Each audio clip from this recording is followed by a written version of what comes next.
Right, I'm assuming. Yeah, let me just. Yeah, I'm recording, and I've got somebody with me who has often spoken here, but probably never like from his own playbook, more like a governmental one. So here's Steve. Have a look at what he looks like without the uniform on. They thought I meant naked. Right. So I just What is there anything you've been dying to say? All this like, what would you speak about if you were a speaker here? And let me move a little bit forward because of the mic. What would I speak about? You'd speak louder than that, surely, Steve. I'll speak about understanding. Ooh. Understanding and tolerance. I think that's. How long have you been a socialist? No, I'm joking. I'm joking. I don't follow any political.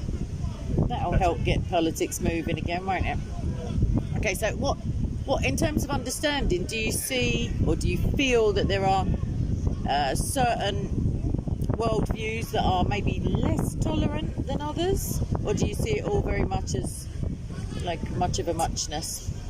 Well, religion has always been the lack of tolerance and understanding from the get-go. And our society today, social media, the internet, I think that's the destruction of society.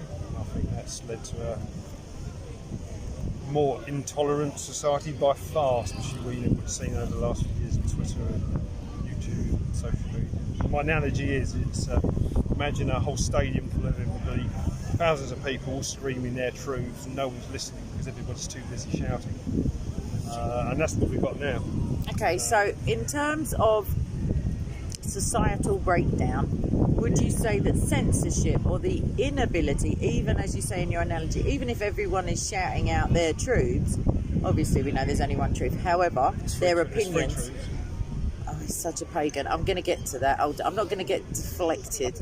But the truth, the objective truth, as in what marries up most closely to reality on a physical level we're talking at the moment. But anyway, everyone in this analogy is shouting their opinion on the truth, and yet psychologically that's still more healthy than everybody sitting in silence and like scheming or being unable to speak openly because of hate speech or whatever, and therefore the inability to think becomes more pronounced. Do you see that argument?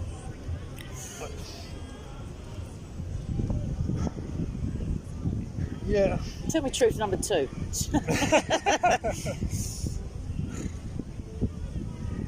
I thought you were a free speech absolutist. I am a free speech. So then everyone can shout their own twaddle. Yeah, but the thing is, where do we go? Where do we move forward? Because, for example, here, I policed this for X amount of years until I retired, and every Sunday it's the same old truth, same old arguments, same old discussions. Nothing moves on, and it's the same that's gone on for the last... I disagree in as much as I have the testimonies of people who, through the videos, not necessarily in person, but their lives have been utterly transformed. And even if I could say that realistically only about one person, it's worth coming every single week to... Do you know what I mean? Like, but it isn't just one. It's countless, and it's tens of thousands in countries where they don't have necessarily free speech. So it's a blessing, even if you never see the progress, as in people changing their minds. People do, even here, but some less tolerant worldviews mean that they keep it a bit quiet for fear of, I don't know, beheading, that sort of thing. You know, that intolerant kind of twaddle.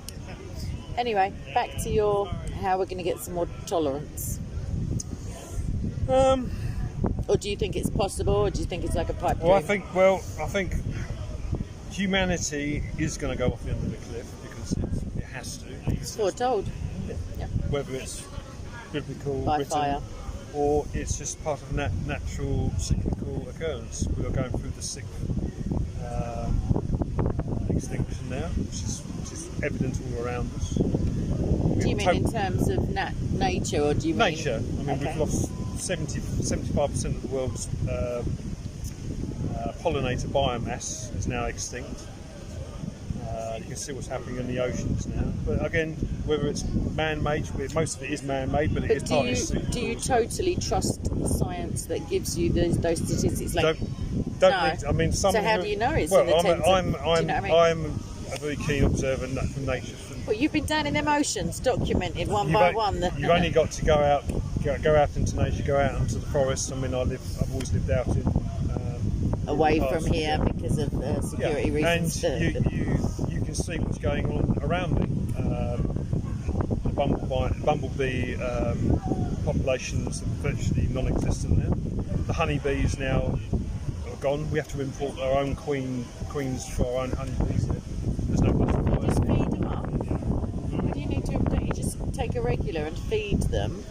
Royal jelly. If you want to get. They won't be always accepted, but you can just get any queen bee. But don't they get made? No, they get the brought in from Europe. No, I'm saying, it's like the mafia, aren't they? Made. They're just regular soldier bees, or whatever you call them, drones. And then I'm not going to make out I know about bees because it's outrageous. And I'm quite stunned, quite frankly, that you're speaking about bees at a time. No, I'm joking.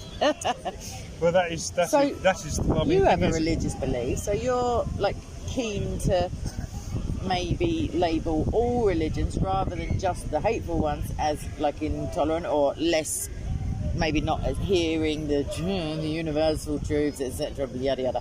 And yet you have your own little religious views going on. That like because one would be forgiven for thinking that you didn't hold religious views because of you saying, well, religion is quite, intolerant. Do you want to chat about that, or you don't have to? We could talk about your top knot. I don't get the question. What are your religious views, Steve? Well, I'm a druid, pagan. That was my question. Yeah. That was my observation. Some druids don't like to put it in as a label of a religion. I like to put it in a label of religion, but not as a not as a man-made religion. My religion is I am nature. I come from nature. I return to nature. And yet men have formulated those core tenets in order. Well, and actually they probably didn't, because unless those at Stonehenge originally managed to get some parchment around them and write it all down, modern druids, I would claim, are potentially just having a little knees up in the nude, like with a bevy. But that does sound very natural, like wildlife-y. I'll excuse you from. I can do. Oh no, you're right. So yeah, I'm saying there's an element of man in all religion, but it's less how you define Druidism or your own relationship to nature and Christianity, whatever. It's more how you define the word religion, because it's got like negative connotations due to the things that people do in the name of their chosen scripture or beliefs. Do you see? Yeah. I mean, just rewind a bit. I mean, okay, I label myself as a druid, but I don't like using that label as a druid. It's the only way I can describe my pagan my path. Is what teenagers use as an insult, to be fair. Even that is a label. It's the only way I can describe what my so is spirituality. Steve. That's a label. So is man. So is blade of grass. They're all labels. They're quite useful in terms of the sharing of ideas. The tolerance of ideas can only ferment once you can share them via nouns, proper nouns. We like a noun. It's alright. It's not hate speech yet. So what would be your, how did it all go so horribly wrong when you left? And Live here? Yes, exactly. I don't mean the what went, as in the what happened as a result of the wrongness, but and you don't really have to go into any detail, but where do we get another you? Is what I'm asking. You won't get another me. Well, nature says that we probably will, if you want to go in the non-personal God route. I mean, I've always policed as the peacemaker, and that's probably the druid side of my policing that comes from it, because in druid philosophy, the archetype of the druid is to be the peacemaker. You find peaceful solutions between whoever. And that was the way I policed. I used to get a lot of stick from my colleagues. And, a lot of truncheon. Yeah. But my method worked. I was about to say, who's laughing now? Because I had the law powers there to fall back on. Well, one of the traditional roles of the police is allegedly to keep the king's peace, or any peace you can find, really. You take your oath. I can't remember exactly. It's very telling, darling. we don't. We give it when we join. We give it a little piece of paper. We have to read from it. What is it? Something like I swear to uphold the peace. Yeah, I do. Solemnity. I do wear insomnia hold. Yeah, that do. Insert I thingy hold the here. office of constable, and to faithfully execute my duty, please. yada yada. Yeah, faithfully. I think I just joined the police force. Everybody. Okay, where's my shilling? And I've done that to my best ability. Yes. I've done it to keep the peace. I trust So the are we family. questioning the what? Like, because obviously everyone can try to the best of their ability, but if people are, for example, retards, the best of their ability will not be up to much cop, excuse the pun because of the cop word. However, so these newbies on the block, like, are they just tards? Like, why is their best so horrifically inefficient or inept? Why are they like Benny Hill-esque chasing people through the park, and then those people are like, I don't know, beamed up to, I don't know what happened. Like, do you know what I mean? Like, how is it? When it comes back to understanding and tolerance again. No, it doesn't. It comes down to being fat and trying to chase a perpetrator. No, seriously. If you're in a vehicle with the doors closed, the guy's got a little head stop, surely the vehicle is the place to chase them down, potentially give them a little nudge, just in the, like, keeping the peace fashion. And I'm not even specifics. I'm saying, no, it's not about tolerance when you can't find your ass with both hands, you know? So I'm not asking you to slate them.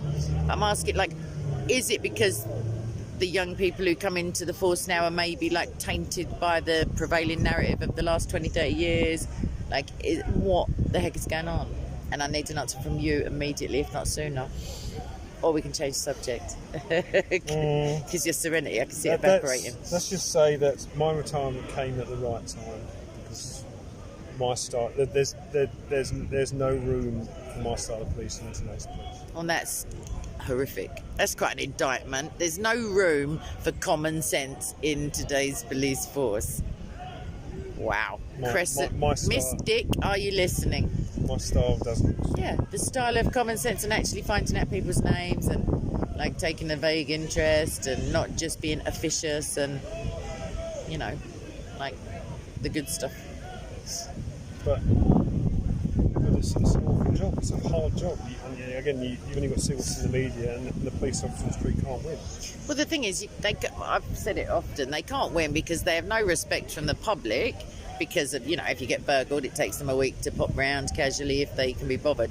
And also, there's no respect from any politicians because they're giving these laws that are just retarded and repugnant and expecting, you know, I guess maybe Village Bobby would be an all right job if you could hide it from young people, the area. Like, just have, like, some Miss Marple type, no murders, obviously, but I mean, just that kind of, like, one man and a bicycle and knows everybody by name, that would be fine. But London, like, that's not the thing.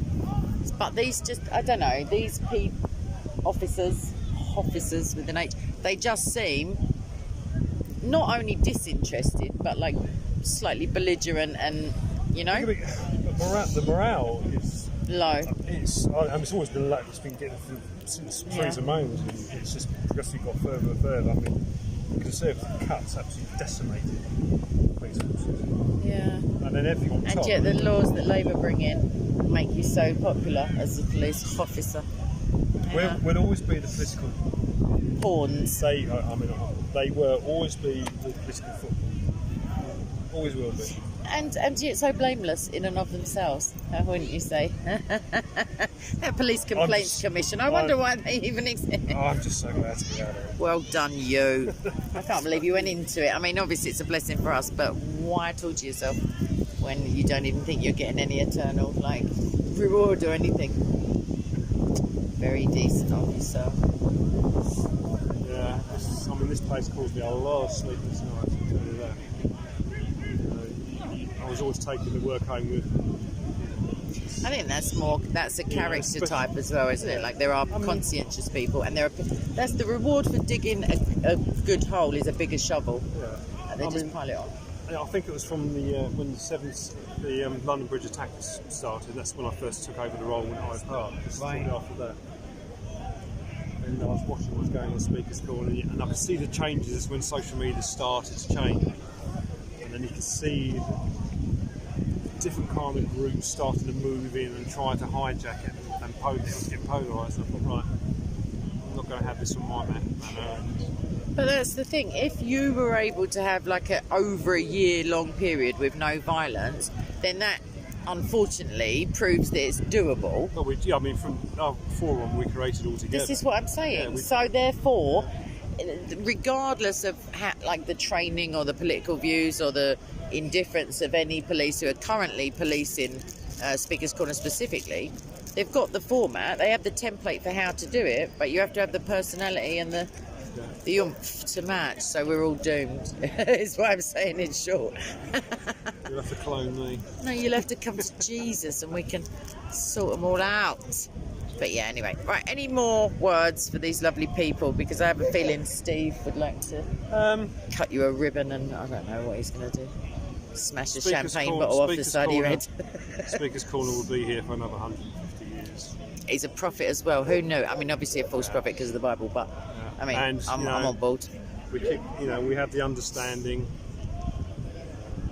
tolerance. Tolerance, that's such a meaningless word at this No, of course stage. it is. No, but I mean, it's diversity and tolerance is our strength. Like, those have been disabused of any realistic, because I don't want to be tolerant of paedophilia. I don't want to be tolerant of hatefulness. I was having Do you see what I mean? I was having this conversation with all the other speakers. Tolerance of someone breaking into your house. I'm is very not... proud to say there is nothing that anybody can say to me or do to me that will insult me.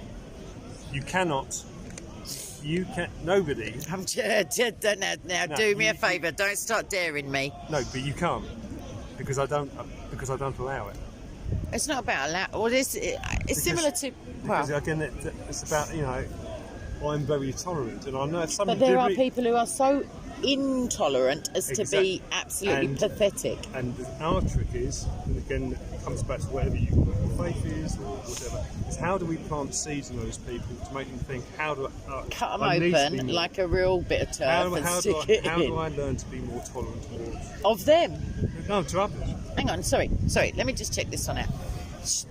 You're saying you want to elicit tolerance in others, but meanwhile, back at the ranch, as it were, your tolerance cannot be all-consuming because judgment and discernment and calling like something wrong that is wrong and not going along with prevailing narratives of everything is okay. You can still, you can have to come in. You can still yeah, challenge, but you can't if someone is so. Not even shut down, but easily triggered that a certain word or a picture or a phrase is going to cause literal bloodshed. Like, do you see that? That's the issue, not your tolerance levels. And it's our understanding to find out why are they getting triggered over it? Yeah. Neuro-linguistic programming and centuries worth of nonsense is the answer. But the solution, rather than the answer, is not more tolerance. Because, for example, children with anger issues and ADHD and behavioural... The tolerance comes back from their side as well. Why aren't they more tolerant to... No, you're not hearing what I'm saying. If you've got a violent child, they're not culpable legally, but they have like some learning disorder or something, which means they have violent outbursts and maybe they're already 6 foot at 12 years old. The point is more tolerance of their behaviour is not helping anybody, including them. You see? So I understand, yeah. Tolerance isn't always bake 'em a cake and sing kumbaya. Like it's give 'em a little slap and I don't know what it is. You can't tolerate intolerance. That's the thing. You can't... Yeah, I don't know. Like I'm quite intolerant of intolerance, which is catch-22, but... I don't know, because when you feel righteous, you feel righteous, I suppose. Anyway, that's a bit of oversharing. What do I know? Well, I mean, I can't insult you anyway, so I won't make a joke at this point. Well, you know how to keep it violence-free for ages. We need a cardboard cutout. Just stick it in the trees, like poking it out from behind. In 3 years I've been here, I've had no serious disorder while I'm in duty. Same as me, all I have to do is nip to the loos and it all kicks off while I'm gone. It's almost as if they wait. But anyway, alright then, I'm going to stop this, and anybody who wants to leave lovely comments for Steve, I will pass them on. I'm not sure if he knows how to work a YouTube's, but I'm suspicious that he does. Alright then, so God bless. Stay away from paganism, obviously. Like he's lovely, but we're luring him in slowly. The grass and the what's names. But the evidence of the divinity of God actually is what the Bible says about nature. Anyway, lots of love. Laters. Bye.